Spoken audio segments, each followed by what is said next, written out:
யாரு? யாரு? அதான் நத்தா. மச்சான், என்னடா இது கணக்குல? அதுவாடா? உட்காரு சொல்றேன். அதுவாடா?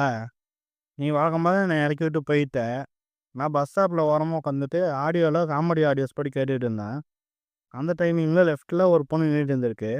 ரைட் சைடில் பசங்க குரூப்பானு கலாய்ச்சிட்டு இருந்திருக்கானுங்க. அவனுக்கு கலாய்ச்சி பொண்ணு காண்டாக்கி அடிக்க வந்திருக்கு. இவனுங்க ஓடிட்டானுங்க. நான் அதே ஆள் தான் நினச்சி அவன் போட்டு அடிச்சிருச்சு. அடிச்சதுக்கப்புறம் தான் கணத்துலன்னு தெரிஞ்சு போச்சு அதுக்கு. அடித்த சாரின்னு போயிடுச்சு. அடி வாங்கின வழி எனக்கு தான். ரோட்டில் அடி வாங்கின அம்மனும் எனக்கு தான். சாரின்னு ஒருத்தல முடிச்சிட்டாங்கல்ல. உண்மையாலே கண்ணு உனக்கு தெரியல, இல்ல அவங்களுக்கு தெரியலையாடா?